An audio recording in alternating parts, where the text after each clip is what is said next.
Halo semuanya, balik lagi di Fuentes bareng aku Mas L. Gimana kabar kalian hari ini ya? Semoga kalian baik-baik aja. Yang intinya jangan nyerah aja gitu lah.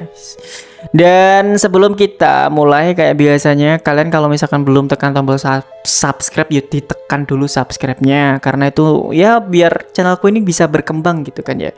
Dan kali ini ya kita nggak akan keluar negeri, tapi kita tetap ke sebuah kasus yang cukup heboh dan juga agak meresahkan, yaitu pesta kaum terong-terongan yang terjadi di Surabaya, Jawa Timur. Kasus ini tuh bukan cuma viral karena pesta itu sendiri, tapi juga karena sejumlah peserta ternyata anggota kaum ini tuh banyak yang positif HIV gitu ya. Dan banyak yang ternyata berasal dari berbagai latar belakang, mulai dari ASN, guru hingga petani. Anjay, berarti aneh-aneh banget modeliku. Nggak cuman orang-orang yang rada-rada gitu, berarti ada orang-orang yang yang harusnya sih nggak ada di instansi itu ya. Semua info yang bakal aku sampaikan ini murni dari laporan resmi media terpercaya yang aku cantumkan di deskripsi. Jadi kalau misalnya kalian pingin baca ya kalian mampir aja di deskripsiku. Ya mungkin biar nggak panjang-panjang ya, kita nggak usah lama-lama. Silakan kalian dengerin karena ini sebentar banget sih, ini nggak panjang-panjang, paling cuma berapa menit gitu ya. Ya mungkin kita nggak usah banyak bacot dan panjang-panjang banget ya. Jadi nggak usah lama-lama, mari kita bahas kasusnya.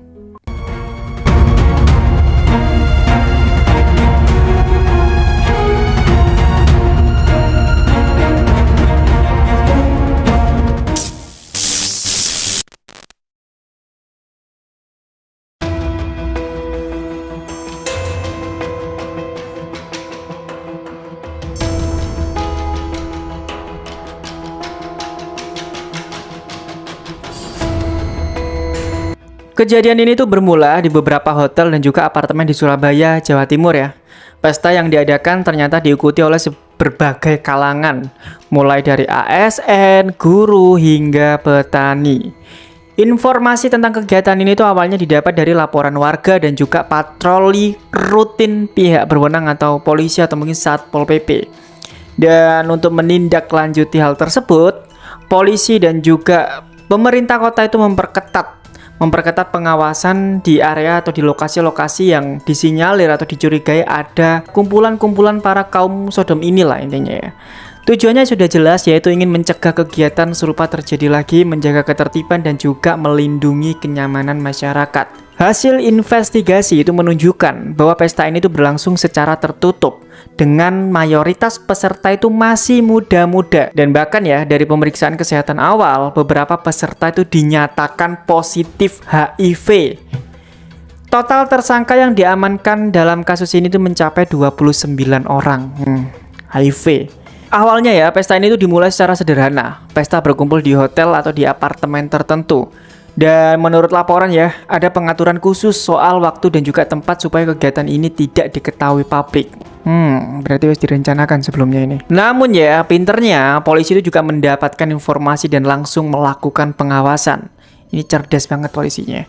Termasuk pemantauan secara diam-diam, dan setelah bukti cukup terkumpul dari laporan ABCD masyarakat bilang nih kono kaum Sodom sing berkumpul-kumpul gitu kan ya. Akhirnya aparat melakukan penggerebekan.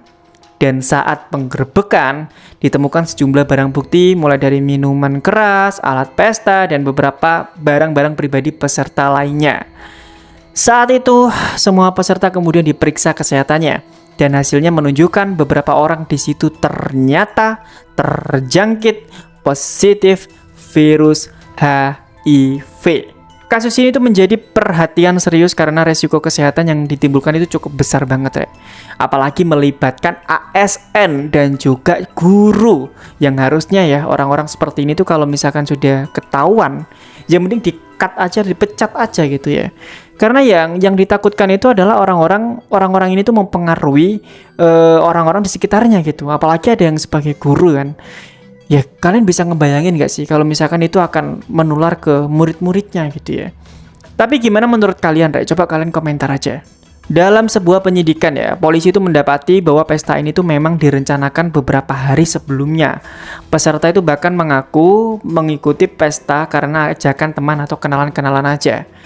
Pihak kepolisian itu menegaskan, meskipun sebagian peserta itu adalah ASN atau guru, semua itu tetap diproses sesuai hukum yang berlaku. Bagus, harus gitulah, biar ada efek jerahnya gitu kan ya.